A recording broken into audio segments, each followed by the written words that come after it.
Monsieur Diabanza, bonjour. Bonjour. Bonjour et bonsoir à vous tous, chers frères et sœurs. Nous vous présentons le second numéro de Lexique Bobisso sur le panafricanisme expliqué. Vous nous avez parlé des 7 royaumes sur lesquels le roi de Congo jurait. L'empereur, disons, du Congo était intronisé, il jurait sur les 7 royaumes. Pourriez-vous nous en dire plus sur leur spécificité et importance dans l'organisation du continent ?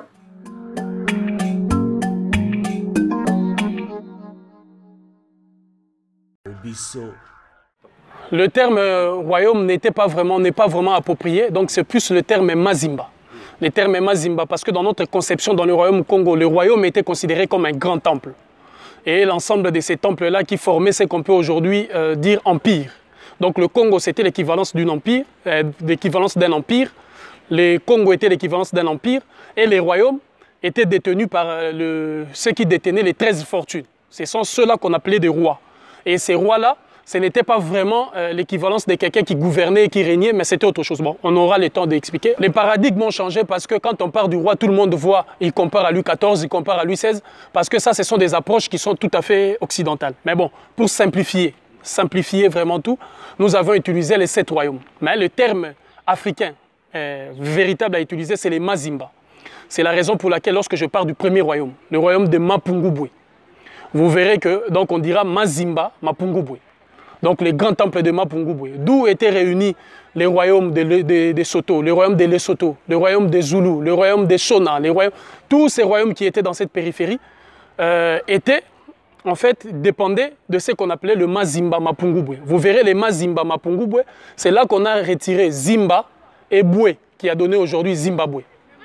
C'est là que résidait l'antilope de la mort. C'est-à-dire que, si vous voulez, les rites funéraires qu'on faisait, c'est des choses un peu plus complexes, mais les rites funéraires, quand on enterrait des rois, quand on enterrait des hauts dignitaires, des hautes personnalités, ceux qui incarnaient l'antilope, qui était le symbole par excellence, si je dois vous dire l'énergie suprême de l'initiation spirituelle qui devait parcourir un élève, un requérant, ou c'est lui qui était initié, à la fin de l'initiation venait l'antilope. C'est cette antilope-là qu'on a appelée Nzambiampungu. C'est-à-dire qu'il vient aussi de Zimbampungu, Mazimba Mapungubwe. Donc c'est le royaume de Mapungubwe, le Mazimba Mapungubwe. C'est là qu'est résidait l'antilope de la mort. Le Mazimba Mwenemupata. C'était le royaume de Mwenemupata. C'est-à-dire, c'est là qu'il y avait ce qu'on appelait résidaient les mines. Tout ce qui était richesse minière. Les pierres les plus précieuses, les plus rares qu'on ait trouvées nulle part, qui constituaient la richesse. Même quand les Portugais ont attaqué Mbanza Congo. Lorsqu'ils ont attaqué Mbanza Congo, c'est lui qu'ils ont trouvé. C'est lui qui détenait une des fortunes du Congo. Qu'ils ont trouvé vers Mbanza Congo. Ils ont surpris une conversation où un émissaire qui allait dire à celui qui régnait au royaume de Mwenemupata de ne pas montrer aux Occidentaux et aux Européens toute notre richesse minière. C'est là qu'était cachée et c'est là qu'est résidait toute la richesse minière. Dans le royaume de Mwenemupata, si vous voulez, Mazimba Mwenemupata. C'est-à-dire c'est là qu'est résidait tous les secrets de nos mines. Ce qui a inspiré des fables comme les diamants du roi Salomon, les richesses du roi Salomon, les temples du roi Salomon. C'est-à-dire ce sont des fables. Mais la réalité de ces choses, c'est le Mwenemupata, c'est là qu'est résidait le mine du royaume de tout le Congo. C'est-à-dire qu'il y a tout ce que je vais vous expliquer de 7 royaumes, tout ce qui était minerai et ressources minières ou richesses minières, parce que ces pierres-là, c'est d'autres choses que ce que les gens pensent. Et c'est de là-bas qu'on gardait tout dans ces temples-là. C'est le Mazimba Mbudi. Les Mazimba Mbudi ou les temples bleus, la loge bleue. Cette loge-là que les gens connaissent aujourd'hui, les gens l'ont connue d'abord, avant par le nom de Mizraïm, qui désignait l'Égypte, et Kemet, l'Égypte antique. C'est les Mazimba Mbudi, les temples ou la loge bleue. Les temples bleus, dans ces temples-là résidaient ce que les gens ont repris aujourd'hui dans certaines obédiences ou dans certaines écoles, disons entre guillemets, initiatiques, les véritables choses qu'on appelait, qui se situaient à peu près à 99 degrés. Donc c'est le Mazimba Mbudi. C'est là qu'étaient initiés de ceux qui atteignaient les dimensions les plus avancées, mais dont la base fondamentale était la construction, l'architecture. c'est les Mazimbambudi, où résidaient tous les secrets de l'architecture africaine, des temples africains de l'époque et des royaumes africains de l'époque. C'est ce que les gens connaissent aujourd'hui par le nom de Mizraïm ou de Kemet, l'Égypte antique. C'est le royaume de Koussou, que les gens ont appelé le royaume de Kouch. Kouch, c'est là où résidaient les 24 tombeaux des 24 personnalités les plus anciennes de l'Afrique. Les 24 personnalités les plus anciennes. Lorsque je suis allé au Tibet, on m'a fait rentrer quelque part où j'ai découvert des gens qui détenaient ce qu'on appelait les livres de la vie. Ces gens-là disaient qu'ils sont du Congo. Ils avaient l'âge à peu près de 900 ans. Alors il faut avoir travaillé son corps à des niveaux très avancés pour qu'on vous ouvre ces portes-là un jour. Et ils détiennent les livres de la vie et ils disent qu'ils venaient des Congo. Ces gens-là ont vécu, vivent jusqu'à aujourd'hui. Certains d'entre eux ont 900 ans, 881, 19 ans, des gens comme ça. Et le royaume que je vous parle, c'est le royaume de Koussou, que les gens ont traduit par le royaume de Kouch. C'est là où résidaient ces 24 vieillards, ces 24 anciens. D'ailleurs, il y a les 24 tombeaux de ces 24 vieillards et ces 24 anciens. C'est ce qui a inspiré les fables écrites dans les livres de l'Apocalypse, où on parle des 24 vieillards. Vous connaissez ces enseignements-là. Donc, là-bas résident les paraclets suprêmes, les Nsongi, les papillons solaires. C'est dans ces royaumes-là que réside le papillon solaire. Et le roi de Congo, quand il jurait sur le royaume de Koussou, c'est-à-dire qu'il disait qu'il devenait le Nsongi, le guide, les paraclets suprêmes, le papillon solaire. C'est ce que les gens ont appelé le royaume de Wassoulou. En Afrique de l'Ouest, on l'écrit avec S-O-U-L-O-U. Là-bas, ils disent Wassoulou. C'est Wassoulou, c'est le royaume de Mandeng, que les gens ont connu par le royaume de Mandeng. Tous ces périmètres-là que vous voyez, les Burkina Faso, ne suivez pas les historiens à l'occidental qui vous parlent des royaumes de Soso, les royaumes de Cécile, non. Tout cet espace-là résidait ce qu'on appelait le royaume de Wassoulou. C'est sous cet espace-là qu'est descendu les premiers esprits, les grands esprits africains. Ils sont descendus sur ces périmètres-là. Notamment dans le royaume de Wassoulou, il faut intégrer ce qu'on appelle aujourd'hui la ville de Kano, qui se trouve par exemple vers le Nigeria.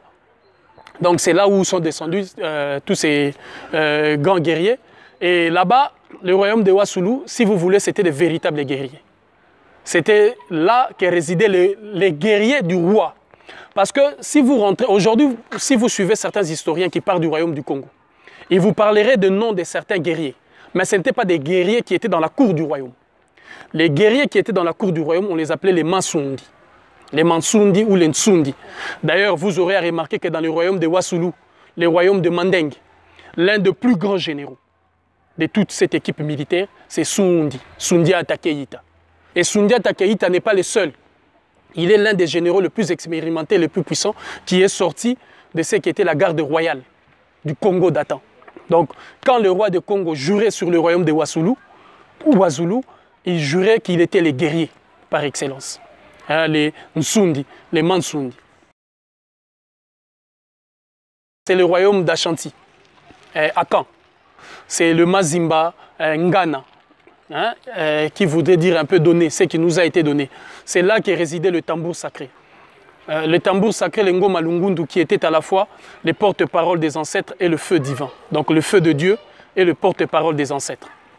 C'est ce qu'on appelait le royaume Akan, Ashanti, les Mazimbangana.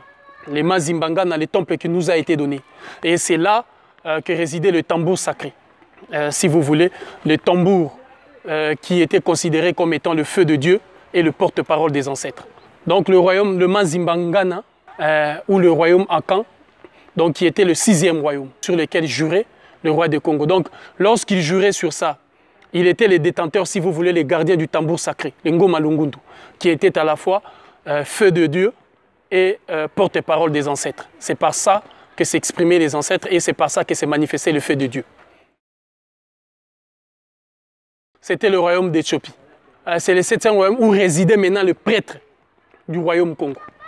Ils étaient les seuls autorisés à faire les rites ou à célébrer les rites funéraires. C'est là qu'est partie la peau du léopard. C'est la raison pour laquelle vous aurez à voir ceux qui ont côtoyé un peu ces royaumes-là et qui de part et d'autre allaient en Égypte d'ici et là. Parmi les pharaons qui ont porté la peau du léopard sur eux, c'est ceux qui exerçaient, qui étaient autorisés à exercer les rites funéraires. Les rites funéraires qui étaient symbolisés par la peau du léopard. Parce qu'il fallait revêtir la conception de cet animal sacré, de cette puissance extrême, pour pouvoir prétendre à présider les rites funéraires. Donc les prêtres du royaume du Congo, les véritables prêtres, les grands prêtres du royaume du Congo, c'est ce qu'on trouvait dans ce qu'on appelle aujourd'hui l'Éthiopie. Alors vous vous rappellerez que la guerre mondiale a pris fin. La première guerre mondiale a pris fin parce que les militaires, les guerriers qui sont allés combattre sont venus du Congo. Ils ont été tirés et ils sont passés par l'Éthiopie. C'est ce qu'on appelait la bataille d'Adoua. Ce sont les militaires venus du Congo qui sont allés combattre là-bas. Parce que ce qu'on retrouvait dans le Congo actuel et ce qui était dans l'Éthiopie, c'était les mêmes personnes. C'est-à-dire, c'est pourquoi vous avez vu le Congo actuel a gardé le nom du Congo en se référant au léopard. C'est-à-dire que le Congo partait bien du sud jusqu'au nord. Voilà, jusqu'en Éthiopie. Donc c'était un pays des prêtres, le prêtre du léopard, le partenaire du léopard ou le prêtre du léopard. C'est eux qui sont le seul autorisé à exercer ces rites funéraires. Ils résidaient, ils cantonnaient en Éthiopie. Et c'est la raison pour laquelle, lorsque l'Éthiopie est attaquée, ce sont ceux qui sont dans le Congo actuel, qui ont été ramenés là-bas lors de la bataille d'Adoua, qui ont mis fin à la Première Guerre mondiale. Et c'est eux qui ont fait que l'Éthiopie soit aujourd'hui la seule nation africaine, le seul pays à ne pas être très colonisé. Donc voilà les 7 Mazimba, si vous voulez, ou les 7 royaumes qui faisaient le royaume du Congo. Or, il s'est fait que le roi de Congo n'était pas comme les gens le pensent. Le roi de Congo était l'âme, l'esprit et le corps. Il était dirigé à 3 têtes.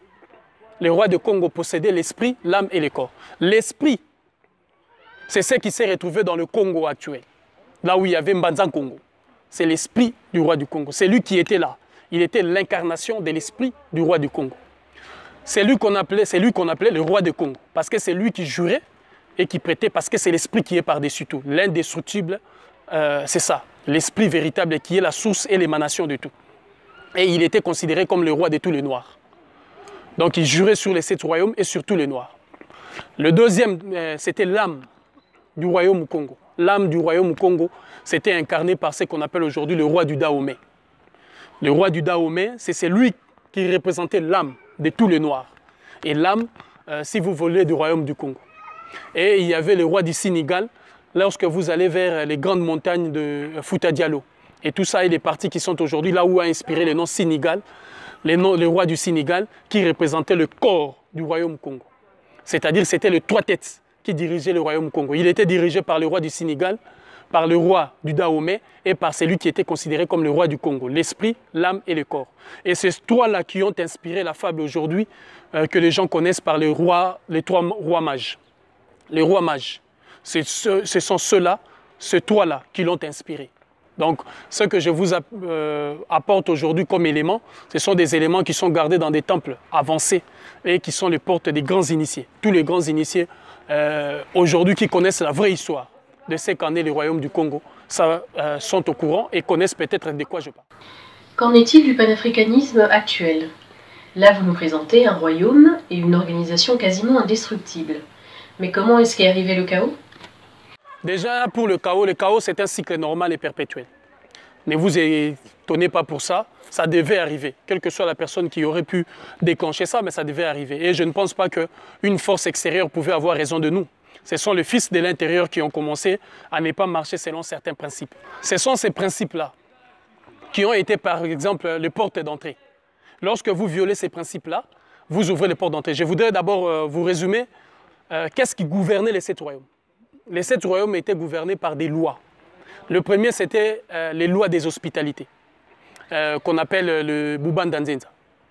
Le deuxième, c'était les lois des Kinchweki, qu'on appelle les lois des secrets, qui étaient plus vers le royaume de Mwenemupata.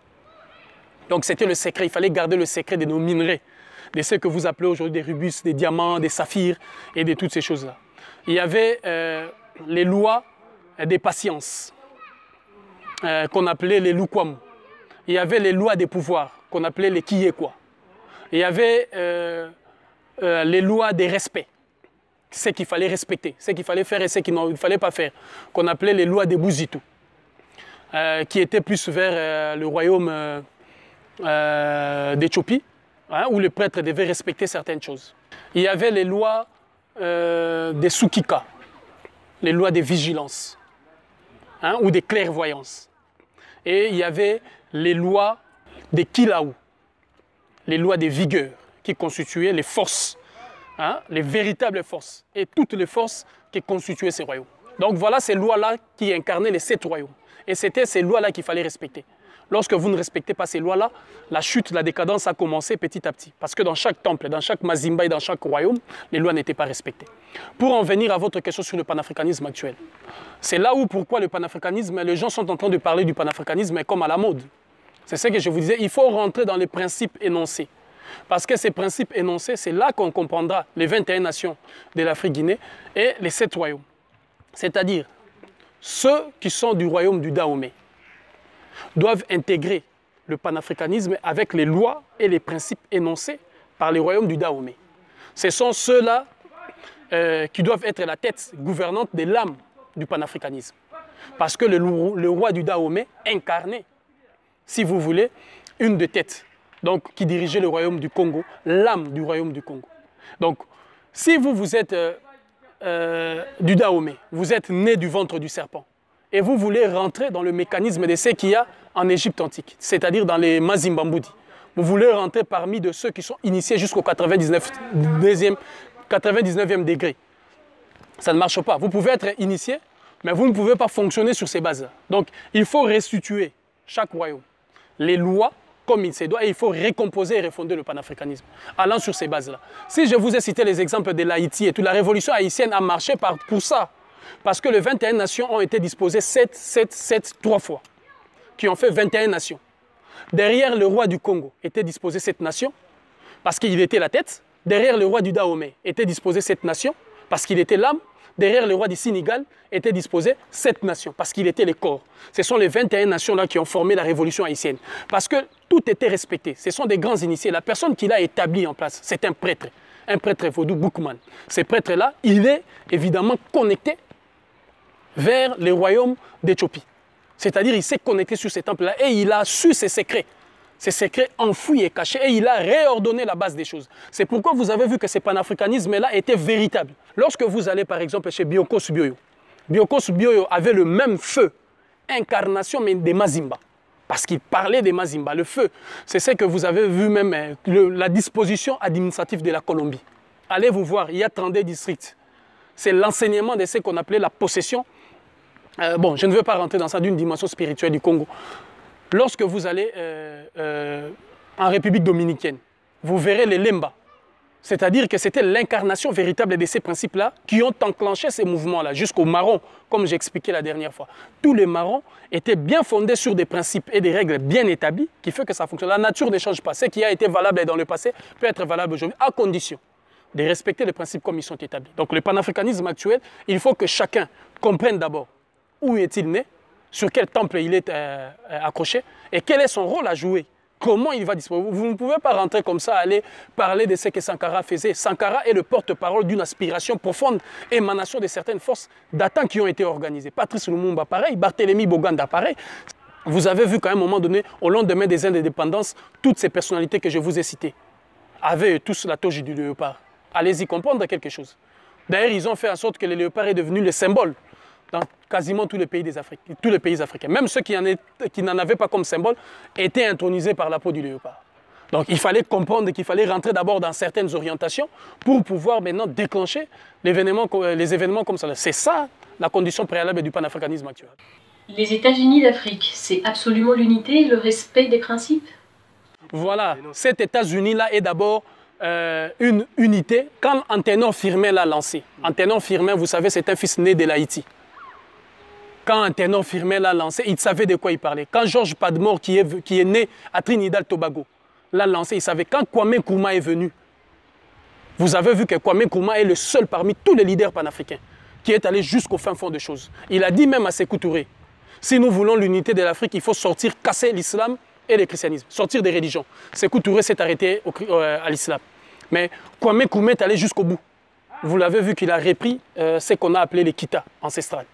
C'est alors qu'il incarne aujourd'hui comme étant le père dans les contemporains africains qui a déclenché ces mouvements des États-Unis d'Afrique. Parce qu'il faut d'abord cette réconnexion. Et cette unité, elle est d'abord spirituelle. Elle est la réorganisation de tous les temples datant du royaume Congo. Parce que sans ça, rien ne s'y passe. Il faut la réorganisation du royaume Congo, d'où l'on sait. Nous sommes en train d'aller dans un mouvement panafricain. Les nations intel doivent aller derrière le Dahomey, les nations intel doivent aller derrière le Congo, les nations intel doivent aller derrière le Sénégal. Nous allons disposer de 21 nations, tout en respectant le principe énoncé par les 7 royaumes. Et nous savons que nos minerais, nos richesses, ce qu'on considérera comme minerais aujourd'hui, parce qu'on peut aller très loin, sera dans le temple de Mazimba. Pardon, dans le Mazimba de Mwene Mupata, vers aujourd'hui les Zimbabwe et autres. Nous savons que ceux qui en sera des Mapungubwe partiront de là-bas, ils marcheront sur ces principes-là. Ceux qui vont rentrer dans le mécanisme des Mazimbambudi, les temples qu'on appelle Mizraïm ou Égypte antique, fonctionneront sur tel principe. Ceux des Akan ou Ashanti fonctionnent ainsi de suite, ainsi de suite. Voilà comment nous réussirons à amener ces choses-là. C'est parce que quand on disait roi de Congo, on disait toujours Congo-Ibo. C'est-à-dire avec les Ibo aujourd'hui du Nigeria, parce que les premiers espaces où le roi de Congo a traversé, c'est d'abord là-bas, avant de venir vers Mbanza-Congo. Donc, il y a un lien intrinsèque qui unit les deux. Il faut rentrer dans le soubassement pour comprendre ça. Donc, c'est d'abord cette réorganisation du panafricanisme qu'il faut faire. Il faut ces ciments-là. Et cette réorganisation qui permettra maintenant d'aller de l'avant pour la reconquête d'une unité politique, économique, et si vous voulez, ainsi de suite, monétaire et tout consort. Vous utilisez le mot Afrique pour désigner le continent, alors que pour les uns et les autres, c'est Kama, Kemet ou Katiopa. Que pensez-vous de ce débat? Il y a une chose qu'il faut comprendre. Si nous devons commencer aujourd'hui, pourquoi parlons de l'Afrique? Il y a 2 versions. La première version, c'est la Tunisie, roi arabe et tout consort du mot arabe Afrikia, ça donne l'Afrique. La deuxième version, c'est la reine éthiopienne, Afrika, qui a été kidnappée et qu'on a ramenée en Éthiopie avec Ménélik, si je ne me trompe, et c'est ce qui a inspiré Afrique. Kemet nous renvoie à ce que je vous disais, les Mazimbambudi, les temples de Mbudi, d'ailleurs qui est un temple Lemba, inspiré par Bikongo Lembe Betois. Tout ce qu'on voit en Égypte, toutes ces choses-là. Kemet, ça peut être une dimension, une énergie, les gens décident qu'on appelle ça ainsi. Parce que quand tu dis Kama, Kama c'est quoi? Kama c'est les chiffres 100. Donc Kama c'est quoi? C'est l'énergie, l'entité qui a été donnée. On comprend, est-ce qu'on va se résumer dans ça, dans le chiffre 100? Il faut savoir, il faut rentrer aussi dans la numérologie pour comprendre quelle est l'énergie, les taux vibratoires du chiffre 100. À combien ça nous amène? On peut l'utiliser. Kemit, c'est les KMT, c'est le principe du Kimuntu. C'est l'ensemble des 7 royaumes et les 3 têtes qui les dirigent, qui forment les 10, qu'on a appelés les Kimuntu, les Kumintu, les 10 têtes. Donc il y a 7 royaumes, il y a 3 guides qui forment les Kumintu, les Kimuntu, les 10 têtes, Kemet. C'est ça le principe. Donc ça peut être utilisé. Ça peut être utilisé, quitte à savoir que les gens comprennent d'abord, ils utilisent ça pourquoi, d'où ça vient, non seulement qu'ils comprennent, mais qu'ils aient les éléments pour pouvoir faire rentrer en énergie ces noms-là. Parce qu'un nom doit rentrer en énergie. C'est-à-dire si vous voulez placer dans l'orbite pour que ces noms-là accomplissent son destin. On peut avoir un nom, est-ce qu'accompliront-ils les destins de tous ces noms-là qu'on veut avoir? C'est que les gens doivent d'abord, ça ne sert à rien de créer des débats. Là où il y a les grands initiés, il y a des confrontations d'idées et la lumière jaillit et on comprend bien évidemment, ça on peut l'utiliser vu l'époque et vu ce qu'on veut pour l'Afrique. C'est tout.